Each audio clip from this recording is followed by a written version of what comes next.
Hi, everyone. Thank you so much for joining us on this presentation about SOLIDWORKS. I am Stephanie Heine. I manage the SOLIDWORKS user group of New York City, where we create events and training around SOLIDWORKS and CAD. And today we're bringing Eaton to talk about a very special topic dear to his heart that he's been working on for a while, which I'm personally very excited to listen to. So first and foremost, presenting, can you Nick go to the next slide? Yeah, sure. Presenting Ed Eaton. He's a senior industrial designer at the Monte Group, and he's been doing a tour in the East Coast to do several presentations, and this is one of them, so we're super excited to have him over here. And without further ado, I'm opening up the stage for Ed. I have presented about 19 SOLIDWORKS worlds. This is a session that has been in the back of my mind since the first one I ever gave. It is the absolute most important subject that I've touched upon a little bit at a time at SOLIDWORKS World, and here I'm going to dive into it 100%.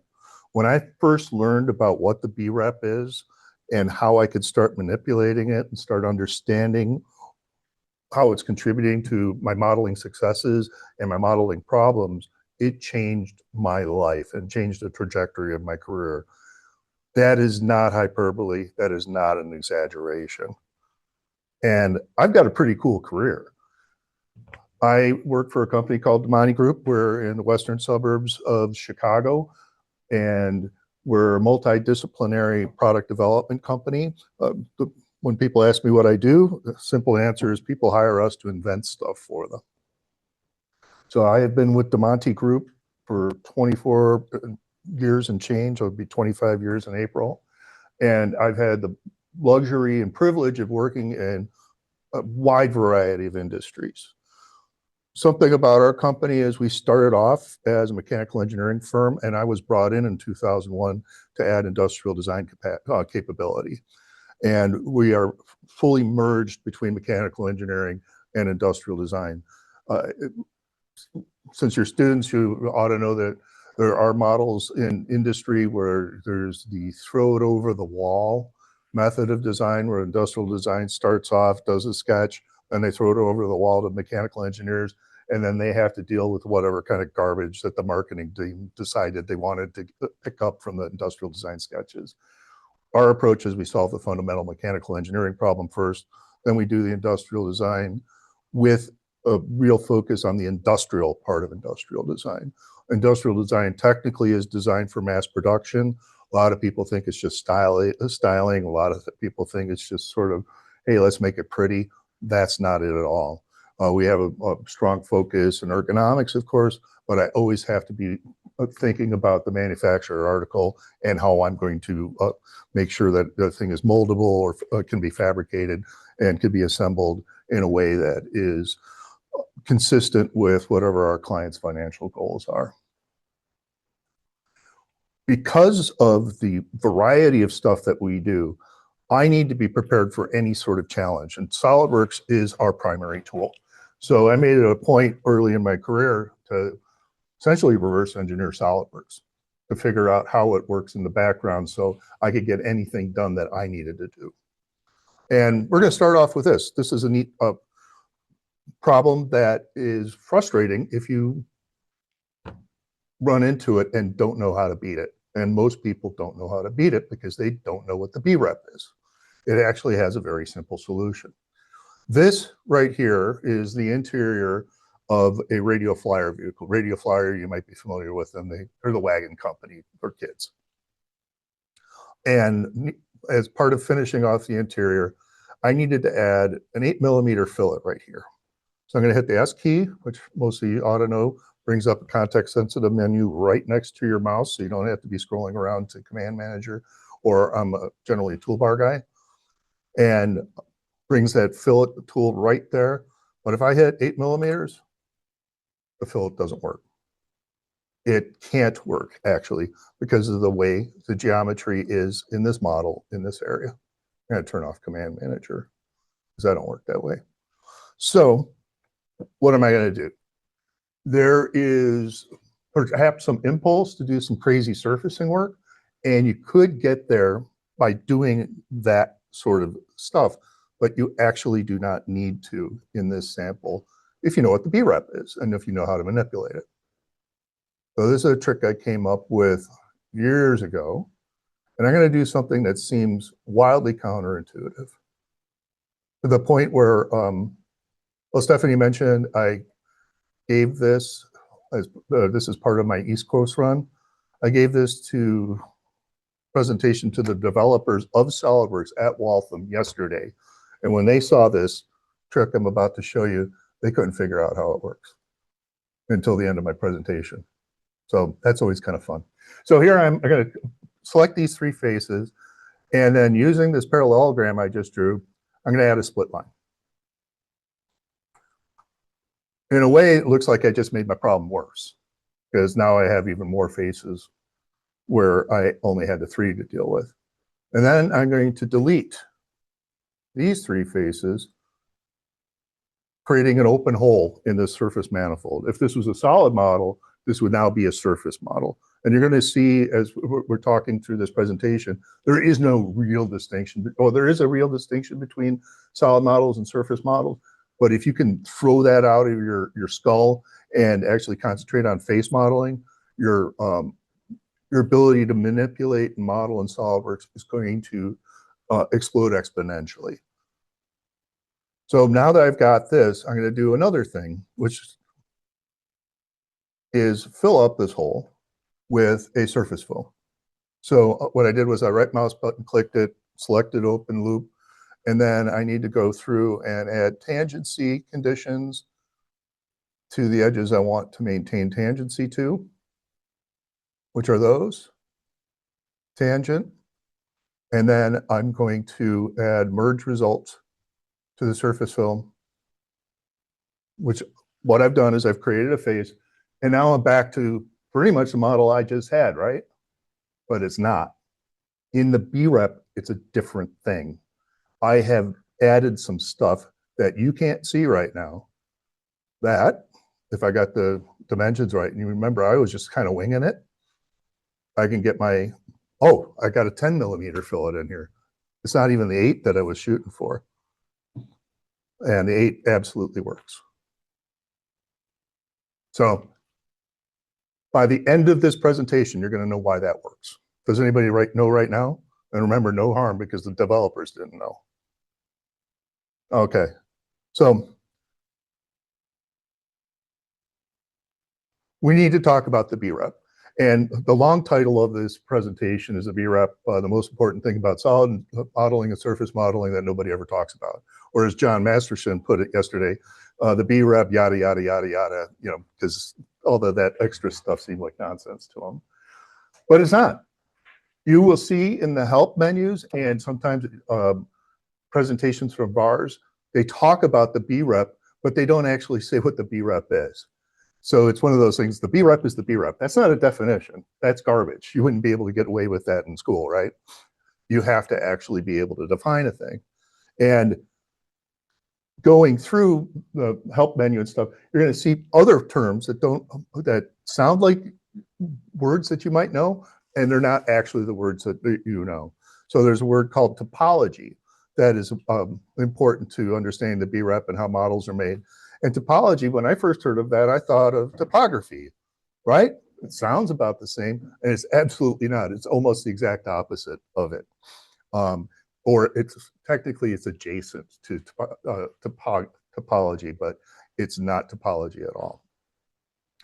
And then in the help menu, now that mesh bodies are becoming more full citizens in the SolidWorks modeling environment, you're seeing tools in their help description. They are being qualified as this is something that's used with the SolidWorks BREP. But again, nowhere in the help does it actually say what a BREP is. So what is it? It's useful to understand it by what it's not. So there are basically two categories of geometries that SolidWorks now is capable of using. And fortunately, you guys only need to worry about now going forward. Historically, SOLIDWORKS did not work well with mesh bodies. Mesh bodies are the ones on the left, which are made up of lots of little triangles. Whenever you save an STL file or save a file off as an STL, you've just made a mesh body. If you do a 3D scan and then bring that 3D scan into SOLIDWORKS, it will be a mesh body.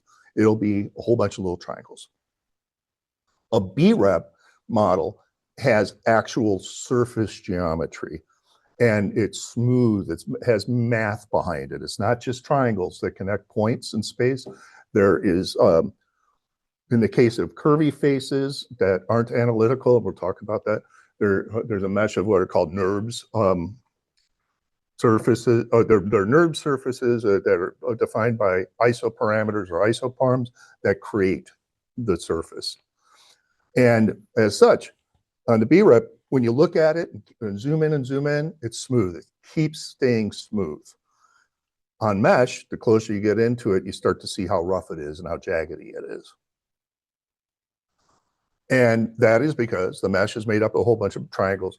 The BREP model, or what they're calling the BREP model, is made up of curves and made up of geometry and made up of math and Cartesian space. All right. A good analogy, if you know your graphics, is it's exactly analogous to the difference between a raster image and a vector image. Raster image are your JPEGs, your PNGs, your BMPs, and those are images that are made up of pixels. If you zoom in, they get coarser, they get rougher, they get blurrier. Vector geometry, you'll see that used in Illustrator files, EPS files, used for a lot of logo generation. You can zoom in on them infinitely. All the lines will stay perfectly crisp because they're defined by vectors. That's how a BREP body operates in the background. As far as geometry goes, the math behind the surfaces, but that's not really what BREP is. So I'm going to talk about BREP with a very, very simple model. And it literally was the thing that was in front of me when I was like, I need a model that's simple. Boom, I got a can of Coke in front of me and a cooler koozie. We're going to make that. So how long, you guys have all been using SOLIDWORKS a bit, right? You have at least had some introduction to it. So that is a super simple model. And even such, I figured out 6 different ways that I could have made that. Each one is entirely valid. I can't say that one's necessarily better than the other one. It really depends on where your end game is and what your end goal is. But in the background, and this part's fascinating, no matter which one of those 6 approaches you used, that's how the model looks inside the modeler. Those are the surfaces that are being created by the geometric inputs that you're giving SOLIDWORKS. So the first thing that SOLIDWORKS is doing in the background when making a model is it creates surfaces. And those surfaces don't have any order to them if they're analytical like these. Remember from high school geometry, a plane extends infinitely. And that's what I'm showing here. Even though this top surface is a planar and there's part of it is contributing to the solid model that I made. In fact, that surface extends infinitely, as does the bottom and then the inside bottom of that the can's sitting on. And then around the perimeter, there are cylinders. And cylinders, they have precise definition around their perimeter. You know mathematically, however close you zoom in, you know exactly where a point is on that cylinder if you pick one. But along the length, they extend infinitely. They just go forever and ever. That is what a solid model looks like, or a surface model looks like in the background. At this point, there's 0 distinction between the two. That's where it starts. The next part is where the B comes from for BREP, and that's the boundary. That is where the faces or the surfaces intersect. And those intersections define what parts of those infinite surfaces SOLIDWORKS is going to ignore and what part is going to keep as a face.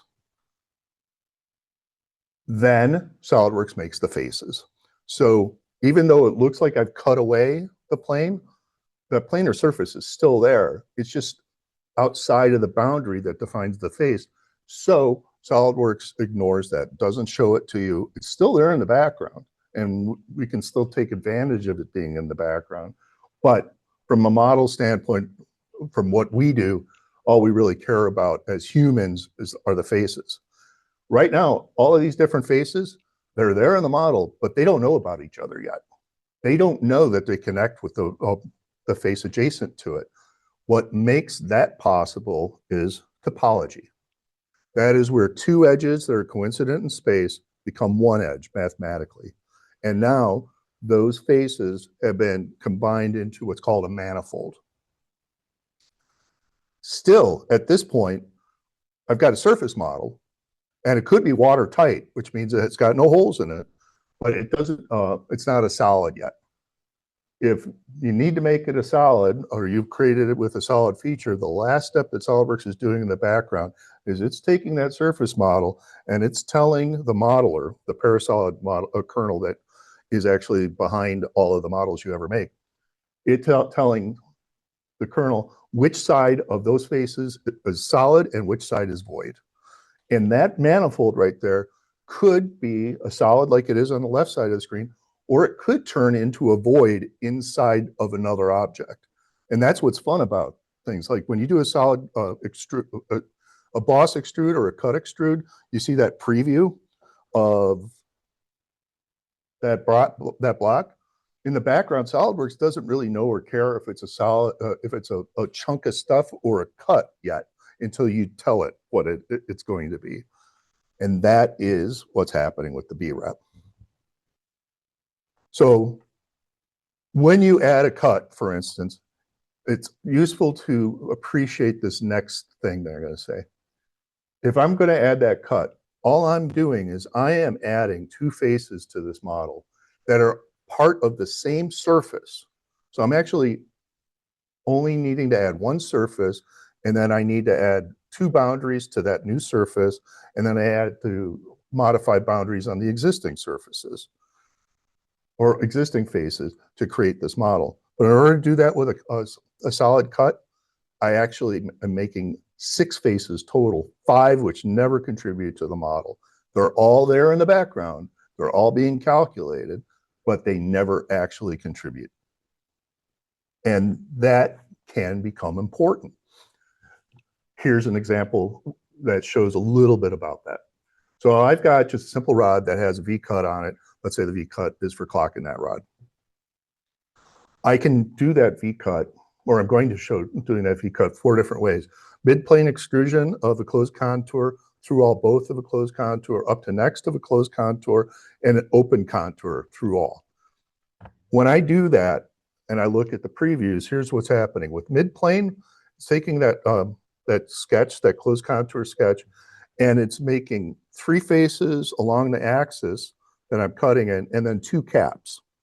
So out of that, only 2 faces are going to end up in the final model.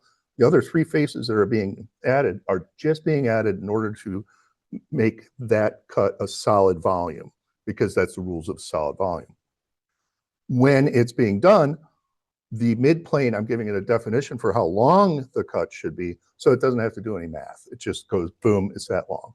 If I do through all both, what I'm telling SOLIDWORKS is, all right, buddy, you have to figure out how long to make this. So it's not as fast. But at the end of the day, it's still doing the same thing. It's making those 3 additional faces beyond the 2 that I need. Up to next, usually when you're using up to next, you actually go through an object and then keep going and cutting until you run into the next thing, right? This, you almost never do up to next on a single feature, but what the heck, let's see what happens. And up to next has to calculate where to put those end caps to make, to satisfy the requirement of making a solid body. Now an open contour through all both, look what happens there. I'm cutting with an open contour, just 2 lines. I'm only making the 2 faces that I need. And even though I'm going through all, the modeler doesn't have to figure out where the end is, because it doesn't need to figure out where to put those caps to make a solid. So when you actually see how long they take, in order to see how long they took, I just patterned them 1,000 times because that gives me a good useful number. There's a performance evaluation tool in SOLIDWORKS that you can use to evaluate how efficient or how long features are taking to execute. And if you look mid-plane, 6.78 seconds to make the that pattern of 1,000, or to make 1,000 of those, which means it's a 1,000th of that long in order to make one of them. But it's longer to make it through all both. It's a little bit longer to do up to next. In reality, you'll see up to next, performance of up to next and through all switch back and forth depending on what kind of cut you're doing. But the clear champion is the open contour through all both, because you're not creating as much geometry in the background. Now, on a practical level, most of our models, we don't care about this. We care about our time. We don't care about processor time. But if you're doing a heavy pattern, like doing a gear profile, you are going to care about this. And if your model starts getting bigger and bigger and more complicated, you're going to be creating more of those hidden faces, and things are going to start slowing down for you. And then you'll also start getting surprises. That's why I'm conscious of how I'm making faces in the BREP, so that I'm not adding any more garbage than is necessary. There are 3 types of faces that SOLIDWORKS uses. The first category, and your best friends, are analytical faces. Those are the ones you learn in high school geometry or middle school geometry. They have mathematical definitions for every single point on them. So planes are infinite, cylinders are infinite along their axes, spheres, every point on that sphere, because of the way it's defined. Toroids, which are donuts, that also has a clear definition. And then cones are an interesting combo of what you see with a cylinder, because they're infinite down towards the bottom of the skirt. They have a finite point where they end at the tip, but around the perimeter, there's an infinite number of points that you can pick and are mathematically precise. The second, which is the fun one, and the fun ones where I live as an industrial designer, those are the algorithmic ones. Those are your lofts and boundary surfaces and your surface fills. They do not, in general, know what they look like past the boundary or past the ends of their original definition. So if you want to have the best flexibility with a loft or a surface or a boundary surface, you want to make it bigger than you actually need, and then use the boundary to make it smaller, so that you have that extra past the edges that you can use for to play with if a thing needs to grow or needs to extend. And then the final is a ruled surface. Those are your drafted surfaces. Those can act like an analytical or an algorithmic along the length of the root, but then from there, it's just a whole bunch of lines that are flaring off at whatever the draft angle is. And those will extend infinitely unless they run into each other. So like your parting line draft is a perfect example of creating a ruled surface. Or they actually added a ruled surface tool. That's part of your surface toolkit if you need to make that sort of thing. And also, if your ruled surface doesn't work and your parting line doesn't work, draft doesn't work, extruding a drafted surface from a 3D sketch will work. And that's a useful workaround to understand that those 3 types of face are just making ruled faces, but they're different tool sets to get you to the geometry you needed. Just like we had 6 different ways to make that can koozie at the beginning. Yes, I got a question. So you can Yeah. I'm gonna write this down, extrude on a 3D sketch, and when I get to a point where I've got a model with a nice edge open, I'll show you how to do extrude from a 3D sketch. Yeah, because extrude from a 3D sketch is actually really handy for a number of different reasons, but one of them is as a substitute for parting line draft if parting line draft's not working for you. Okay, the stuff that we were talking about with the hidden elements in the BREP, they're not entirely hidden. They're in SOLIDWORKS if you know where to look for them. Here I've got a simple sweep, and there's this thing called curvature display, which you basically never look at with a simple sweep. But if I do, look what's happening. Every time I've got a turn, it's actually showing the 360-degree donut that's actually being made in the background. So it is there in the model. And what's really fun, I mean, if I wanted to show off, I could draw a rectangle or a circle out here and actually extrude up to that face, and it will find the intersection here and it will finish off the extrude. Everybody understand that? Because it's there. Same with, I could do an extrude from here up to surface of that cylinder, and it'll complete up here in space because that cylinder extends infinitely into space in both directions. And this is not something I planned. This absolutely happened organically. I did this in the hotel room on Monday, and I made a mistake. There's a little kink here in my path. And look, I don't have the full donut on this. It's not actually being executed as a revolve because the section's coming in at a different angle to the arc. And that's why I'm not getting the donut. So this is calling out a mistake that I did not plan, and I'm a little embarrassed it's in there, but I'm happy that it's there because it kind of shows that sometimes these little things that are happening in the background will help you catch mistakes. This one's fun. This shows a bit about what's happening with with the BREP when you add what are called applied features. Applied features are those ones that don't have sketches associated with them. They're your fillets, your chamfers, your shells, your drafts. So I have an edge here that I filleted to 200 thousandths. All right, let's go up to 2 inches just for fun. Everybody expected that, right? Of course. I mean, this seems like nonsense.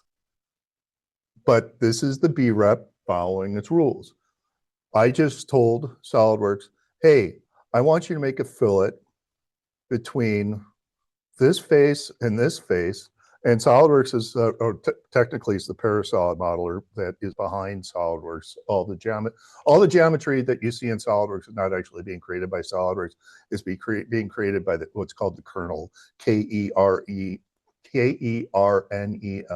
That's Parasolid. And every moment of every day that you're working in SOLIDWORKS, that thing on your screen, that's a Parasolid model, and you could kind of think of it as an imported model. SOLIDWORKS is an interface to the Parasolid kernel. So anybody who's using Unit Graphics or NX, I think it is called now, they're using the Parasolid kernel. They just have a different interface, but it's the same modeler in the background. So when I told the modeler, I want to make a fillet between that face and that face, the Parasolid kernel's like, got you, boss. I'm going to go ahead and do that. If I don't want this to happen, oh, by the way, this is also something interesting, that this planar face, even though the face, it gets split into two different faces, it's the same surface. It's just something about the way that it's being extended. It will be split into these two different faces. If you want to get rid of that, and you'll see this a lot of times, just even through random extrude up to neck or extrude up to surface. If you want to get rid of that, just go to delete and patch. It'll take those two and it will remove the boundary, giving you back that one. And you want to do that because let's say you want to add a filled thing to here and then pattern it over. If you didn't eliminate that extra face, the pattern wouldn't work because those two faces had different names in the background. But I'm getting past myself a little bit. Okay, we got this fillet that's going too far. If I don't want it to go that far, I can do something by adding a boundary, by splitting this body. So I've already got a plane here. I can go to the split body command or split part command. I think it's just called split now. I'm going to take that plane already made, go to cut part, select bodies that I want to keep. You only have to select one. The other one's kept automatically. And then when I go ahead and add that fillet, which was jumping past to the other body, it can't anymore because this body is, you can't add an applied feature to two bodies at the same time. It can only go to one, and that's a way to stop it. And then to clean up your workaround, just go ahead and combine them together. Oh, I forgot to mention that with the cut at the beginning. When you take two bodies and put them together, that's called a Boolean operation. And Boolean could be either a Boolean addition, which we just did, or a Boolean subtraction, which we did when we did a cut extrude. It's creating a volume, and then it's treating that as a solid, and it's subtracting, doing a Boolean subtraction from the existing solid. Just in case you guys need to know that definition, it does come up from time to time, especially when talking about other software. And I guarantee you, if you're using SOLIDWORks, it's not going to be the only software you're ever going to use that does 3D modeling. This is another one that's just kind of fun. Just showing fillets are real troopers. This was a real simple thing I was doing for a quick prototype. And I just wanted to add a 200,000 fillet to this. It's a little handle. It's a trigger for a seasoning dispenser. And I just wanted to round it off. And Parasolid's like, yeah, boss, got you your fillet. If you want to get past that, you could do the split again, or start it from a different direction, and by selecting these edges and adding that 200,000, I'm not having the bottom half of the model get chopped off. And this is not a fake sample. It just literally happened to me, and I had to save it because it's kind of interesting when those come along. And why is that? It's all BREP stuff. This one talked about hidden faces in the model affecting your model. I have a fillet. This is another radio flyer model. I have a fillet that is being defined as this edge, and then, okay, just tangent propagation. And it does until it doesn't. Even though those edges read as tangent when I right mouse button click them and say select tangency. See how it got all selected? The BREP found a way to actually connect this face and fill it to a face that's invisible in the model, or part of the face that's invisible to the model because it's out, or part of the surface that's invisible to the model because it's outside of the boundary. And if I do an offset of 0 of that surface and then untrim it, I can see that the fillet is actually going off into invisible geometry. So it's an example of your responsibility as a designer is to police stuff and to not just say, well, I pressed the fillet button, it probably worked. You need to investigate whether it actually did or not. And this fortunately has a real easy fix. Just give the Parasolid modeler a tap on the shoulder, say, no, I want you to also go along to this edge. And boom, it does. And since I've got a 3D edge, let's just go ahead and make that 3D sketch for Stephanie's question. So I just started a 3D sketch, and sorry, I'm not sorry that I don't use Command Manager, but I'm showing you what my setup is just in case it inspires people to try out something a little different. I hope it doesn't cause you any trouble with keeping up on the material that I'm presenting.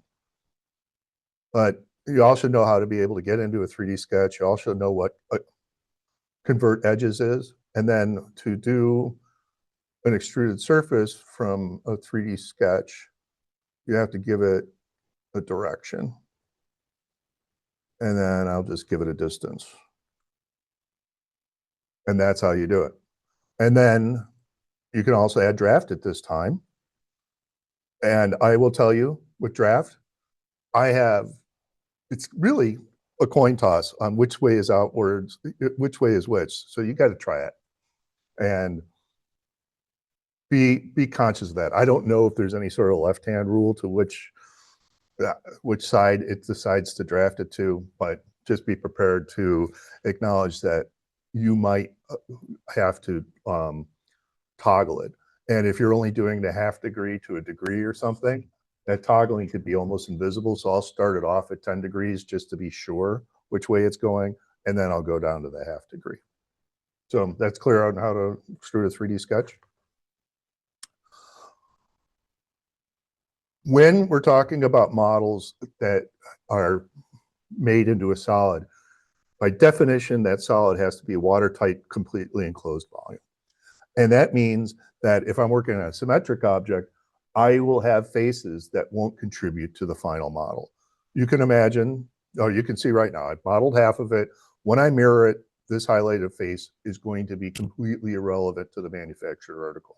It won't contribute to the product on the shelf or in the catalog at all, or on the website at all. And sometimes it can introduce problems. So I've got this model and I just want to mirror it about the right plane. And again, this is a real part that I really did, and I ran into this very real problem. I try to mirror it and I'm getting an error. Failed to merge the newly generated body with the workpiece. So first step is to investigate. Is this face planar? Maybe it's not. It absolutely is. If you want to check if a face is planar, just highlight it and see if your sketch icon's active or not. It's grayed out on non-planar faces. It's active on planar faces. Instant way to check for whether it's planar. Second is it somehow a little off of the right plane? So I'm going to go ahead and do a measure. I'm getting the selected items intersect, but I am getting 0 degrees, which is interesting. It's not saying parallel. So something's a little bit off, even though it's a planar face. And I don't know how it got a little bit off. And it doesn't make sense to me that it got a little bit off. I could go back in and then try to do some fixing here because I've got this, it's defined as a surface plane. Somehow something's off, probably like 6 points or 7 points past the decimal place. But I don't need to do that because I know the BREP.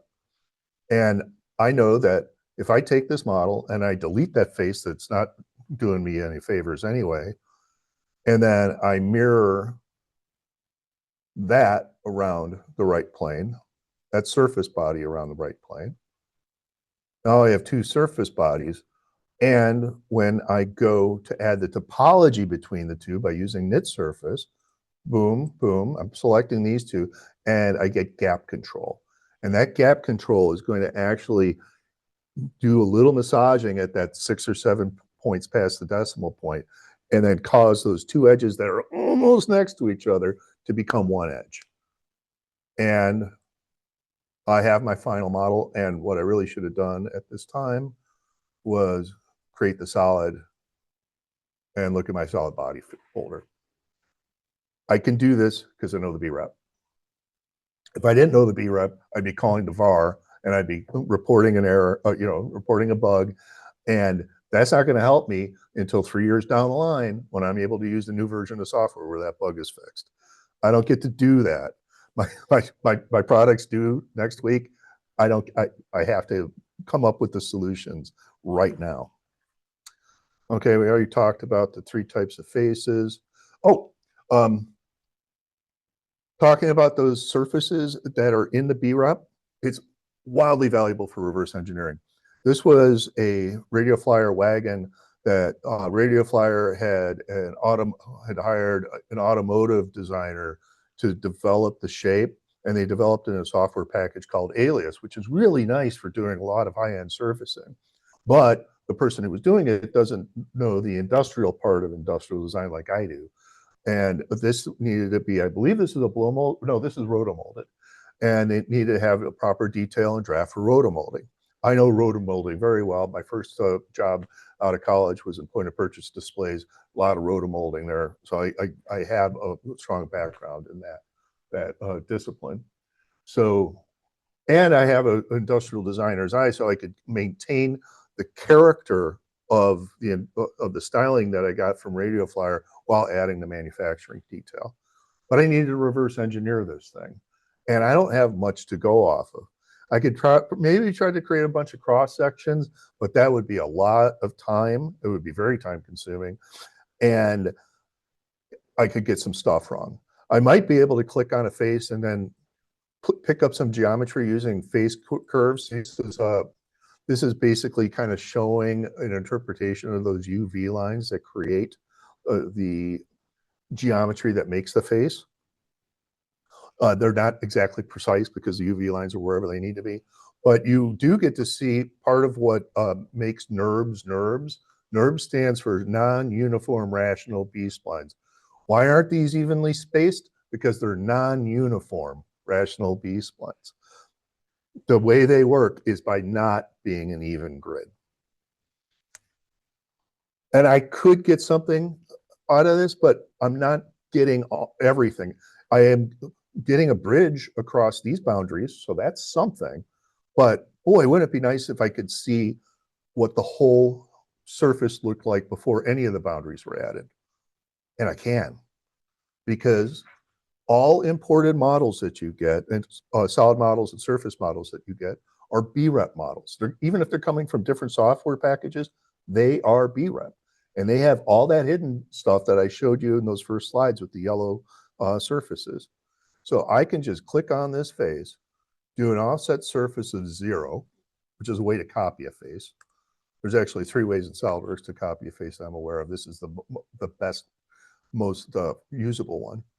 So I've just made a copy of that face as a surface. And then I can go to this, which is the untrimmed surface tool, and I can click on the surface, and at 0% extension, that is the exact surface that was made in Alias that the original designer used. And notice it's long, like I told you about, for an algorithmic surface, and then they cut it back. That's because they knew what they were doing. And I was able to then take this long surface and use that as the basis for my reverse engineering. I have a complete perimeter. I don't have to do 20 different cross sections. I only need to pick the few cross sections in a non-uniform way, because I also understand how NURBS work, to reproduce this face. On the inside, same sort of thing, but this is doubly interesting because I have this face, and I'm pretty sure they're probably the same as this face, but I don't know that to be true because it's got this darn boundary in the middle.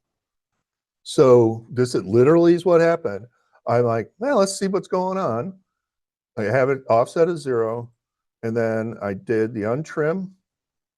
Boom. I literally saved, with those 4 button clicks, I saved easily a day's worth of work on reverse engineering because I know the BREP.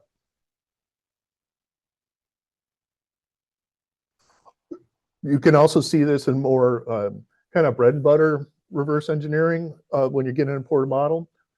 Like here, I've got an imported model, legit imported model from like 2000, from like at least 10 years ago. I don't even remember what the part is, but I do know that looking at it, I don't like how this fillet's expressing itself. So what am I going to do if I want to get rid of that? Well, I could potentially do a whole bunch of surfacing work, or I can just dip right into the BREP and start removing boundaries from this model by using delete face, delete and patch. By delete and patch, I'm going to take these fillets, which are actually boundaries on the adjacent planar faces, right? And then get back to the original model that's underneath everything. And then that allows me to come in and add the fillet that I want, which I think is 1.8 millimeters, boom. And you see it's still got that pinch, and that pinch is from the fillet option of keep edge, which is the default one. If I do to keep surface, it'll change the way the fillet executes, and now I got rid of that pinch.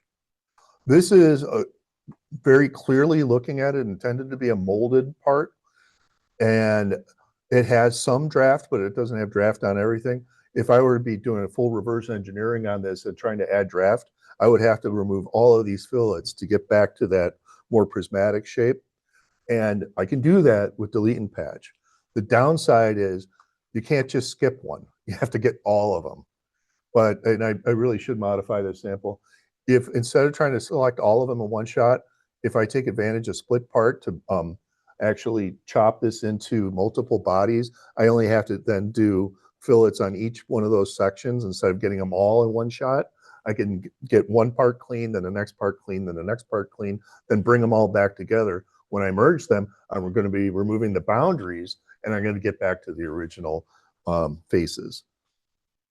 So that would be a cool sample. Oh, I forgot to mention, who does their homework 2.5 months early? this is a presentation I'm going to be giving in February, on February 2nd.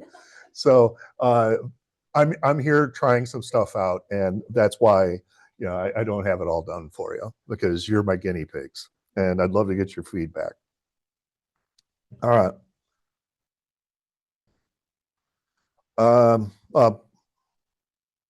This one's just sort of embarrassing because it actually happened to me last week, but I'm going to show you that once you understand the BREP, you can start getting casual with it.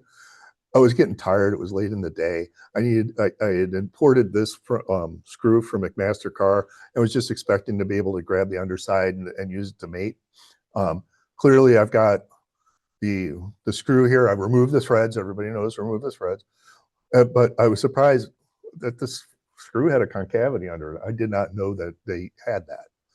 And frankly, I don't even know how they make it or why. But that's what the part number that we selected was. So instead of going through the bother of adding a plane and then having to pick the plane from the tree and use that for mating, I literally was just sitting back. I'm like, I'm just going to go ahead and delete these faces from the boundary. Delete and patch, remove those. And then I've got these two faces here that are exactly the same surface, but there's just one extra boundary on it. So I remove that boundary. Also, that I could just select this face and then use that for mating. And then once I was done mating, I could literally just go ahead and suppress these or delete them, because even though I've mated to that bigger face, it's this face. And it's all the same face ID. So I absolutely did that last week because I was just tired, and it was the end of the day, and nobody would know if I didn't tell you. And you opened up that assembly, you'd have no idea that I did that lazy thing. Oh, here's another lazy thing, but this one's justified. Same project, actually. I was getting close to the end, and I had this rib pattern, and I've cut it down so you can't see the whole thing because you don't need to. But and this is fair for me to show. By the way, being a presenter, one of the hardest things is to come up with legit samples that don't violate NDA. Everything I work on is my customer's property. So if I'm going to share something, I know this customer, they're fine with me showing this because it doesn't affect their business at all. But other stuff, I have to wait 10 years before I can show it to you. So it's really frustrating to come up with samples, but this legitimately happened. I had all these ribs, and then the mating part, I had not anticipated that, oh, the mating part infringes on this one rib. Now, I could change the rib pattern to decrease it by one instance and then add a new rib. But why? I just need this one to be a little bit shorter. And I could use a very sketch pattern, maybe, if I could dust off my memory of how to do that. You learned about it in basic training and never used it again. Again, why? When I could just go to insert face and then replace face and move face and actually delete two are direct ways to go and interact with the BREP on a face-by-face basis. So I needed to create some clearance. So I just went ahead and I moved this face 200 thousandths in. So what am I doing? I'm telling this face, you know what? You're no longer there in space. We're going to be over 200 thousandths. And then all of the boundaries of all the faces you interact with, they're going to change with you. So the boundary of that face changed. The boundary of these two fillets changed. The boundary of these two planar faces changed. And I got my offset of that one rib without doing a lot of work. A note about move face. And I think it's very telling that move face is not on my toolbars, because move face should be used very sparingly. That is a legitimate use for move face. I've seen people use move face. Let's say they've got these 4 bosses and they want to change the length of those 4 bosses. They'll use move face on those 4 bosses. No, never, ever do that. These 4 bosses have a definition that is somewhere here in the feature tree. And it's probably this one right here. Yeah, it's this plane, or no, it's the length. And all I would need to do is actually modify that, and they would all change. And it's important for the next person that inherits your model that you do things the right way. Because if somebody was trying to control the length of this and they changed the length of it by doing it the right way, by changing the length of the boss, and then there's a move face on top added to that. Now they have to do extra math and anticipate that extra change. Never use move face when instead you can go back into the feature tree. The analogy I use is basically cooking, right? What you have here on the left side of your model, this is the recipe, and this is the bread. And you could change the recipe and make a different loaf of bread, and that's fine. But you don't then take your loaf of bread and then try to turn it into cinnamon raisin after it's already been sourdough. It just don't work. So go in and make your changes here, and then SolidWorks will take that recipe and then send it over to the Parasolid, and Parasolid will make the bread for you. Will make the model for you. So do not use move face except for sparingly. Oh, topology. The vortex vertex. This one is very frustrating. I should have said what this was. This is a special type of hook for, it's basically used on cranes, hold up 10,000-pound objects, right, on a sling. And this is just a safety catch. It's like on a carabiner to keep the sling from falling out when not under tension. So this is, I believe this was forged, and got the model done halfway, and I needed to cut it to its perimeter. So I have a perimeter sketch, which you can see here. And this is something we all do, where we have a model that's defined up to a sketch that very precisely, and then we got another sketch coming in very precisely. And that stuff works like gangbusters on analytical faces, on your spheres and your cones and your cylinders. On algorithmic faces, it doesn't always work so great. And this is a perfect example of it. So when I did my side cut, I've got something, all right, it cut to the side, but that changed a little bit. You see that curve, it changed some. And then if I go into 3D space, that's a planar face. I'm picking the side face, and if you look at it from the top view, I'm seeing a planar face that's being bent in the modeler. But it is registering as a planar face. Not only is it registering it as it and showing me I can make a sketch, I can convert its edges. And this is not a graphic bug. This is actually in the model. And I had it set up in the other room. I mean, I hope I didn't leave the samples there. You can actually 3D print this, and it'll show, and then this bad geometry will come through. And what's wild is the bad geometry is there in the model, but if I do a stringent geometry check using check entity, it doesn't show up. This is what I have named or christened the vortex vertex. In Parasolid, when enough edges get close to each other, that a vertex can become magnetic and start sucking in adjacent faces. It's a known problem, and it's got multiple solutions to it, depending on how you're getting there. This one, I'm going to show you the simple solution, and if you ever run into it, we could talk about, you can take my card, we could talk about other solutions, or maybe I'll do another presentation on it. That vortex vertex becomes even more pronounced when I mirror the body. Check that out. These stink. They're generally very difficult to beat. This one, however, has a delightfully simple solution, and that is if I insert face, move face, and I move it just 0.010 of an inch, 1/4 millimeter, and then do side cut, problem goes away. Because I have taken one of the vertices, that vertex right there, away from the face that's being created by that cut, just by that 0.010. And then that eliminates that magnetic vertex, and that eliminates the topology problem that caused everything to get sucked in. And that's all my problem. Sometimes these things are that simple, but you need to know the BREP and how it works in order to solve that. And these are all examples of vortex vertex problems that I just have in a folder. for vertex problems. And when I gave this in Waltham, the guys were like, we want those files. So when I get back home on Monday, I'll be sending these off to them. Some of these are from shells. Some of these are just from adding a fillet. This one is just by adding a boss to an existing model, and then the vertices became magnetic and then suck faces in around them. They stink, and unfortunately they happen.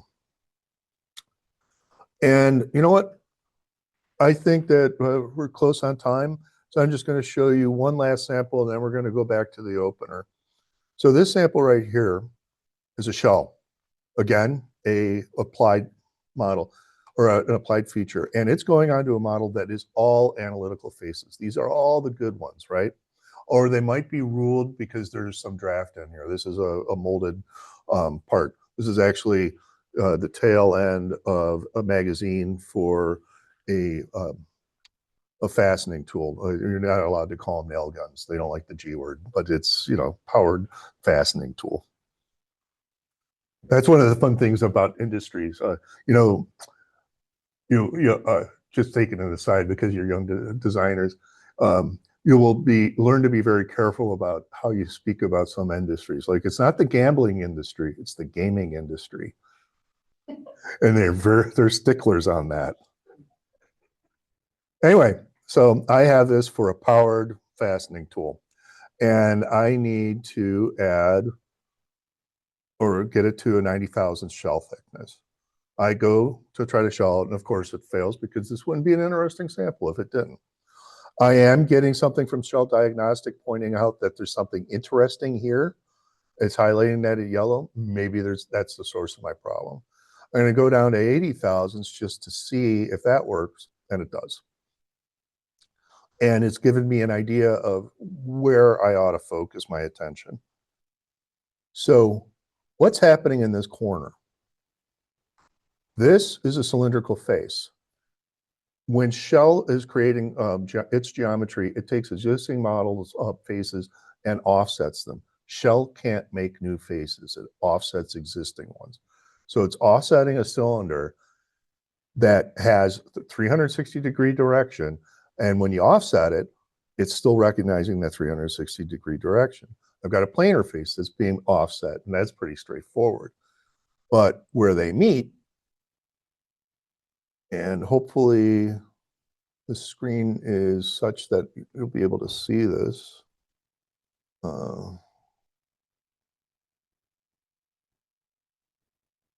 Let me zoom in. I'm going to show the preview.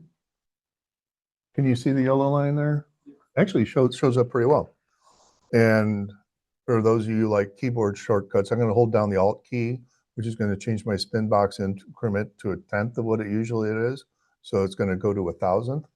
And as I slowly increase, notice what's happening to that inner offset cylinder.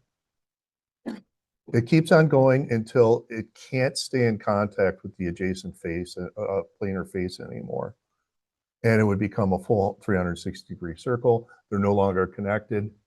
They can't create a manifold, remember manifold, on the inside to Boolean, remember Boolean, to get that out of the solid model to make the shell. So how do I beat that? It's actually pretty simple. I give the BREP something to work with. I give it an extra little face so that as the offset's happening, that cylinder can then go into this cylinder that can go into this planar face. And then I got my model back. And if I'm really a stickler for cleaning up workarounds, I would make this 1,000th of an inch or 1/10 of a 1,000th of an inch, or I could just dig into the BREP and delete and patch.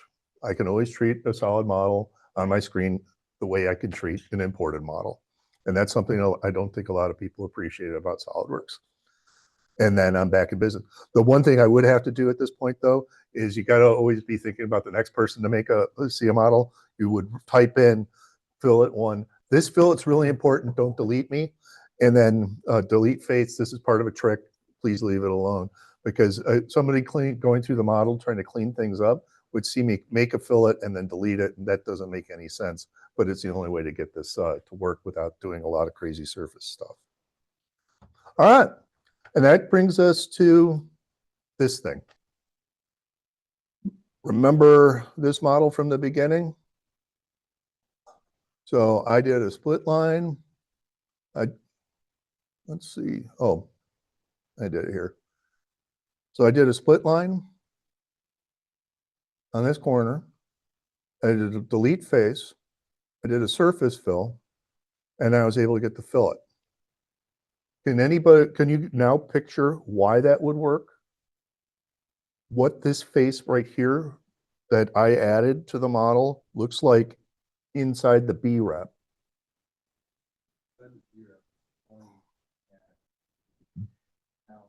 Smaller window that you created.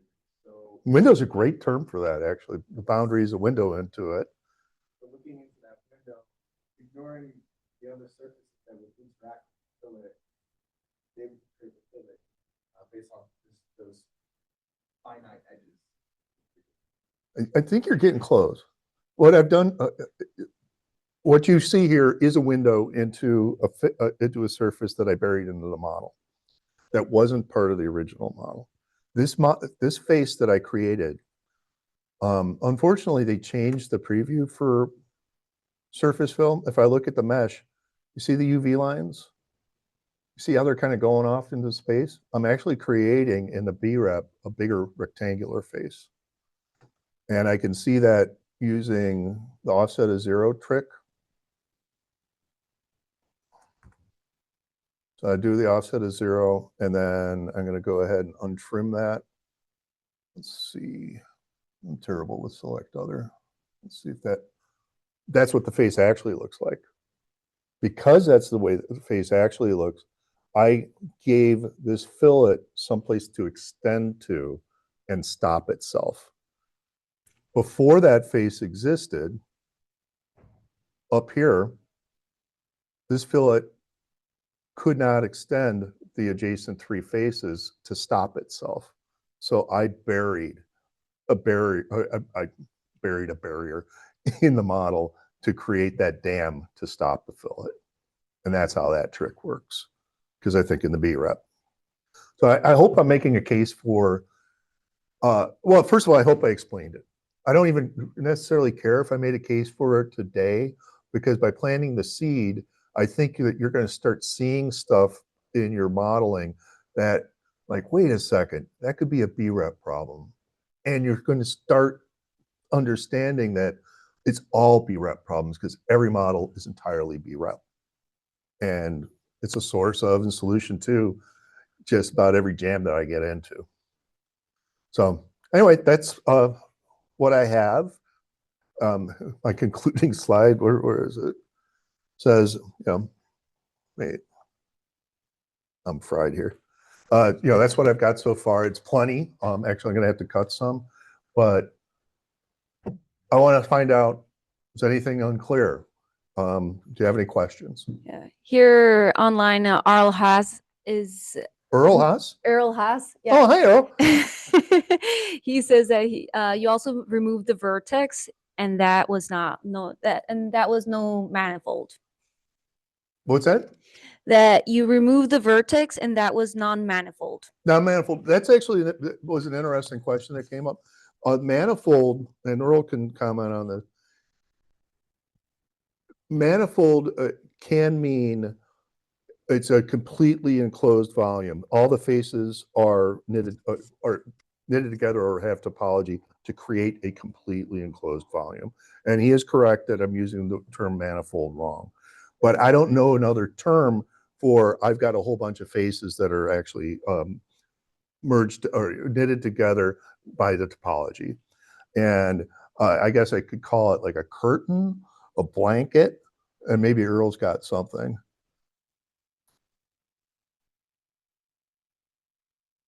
Yeah. You could give him some time too, but yeah, Earl's great. We go way back. I'm surprised he got in here. I'm glad. Hope to see you at World, Earl. But that's a good point. You got to get your terminology right. And they did mention to me at Waltham yesterday that manifold.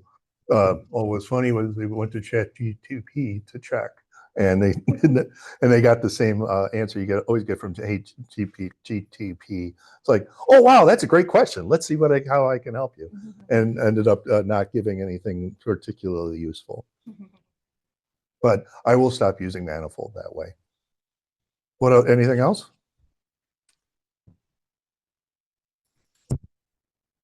All right. Well, thanks for everybody for tuning in.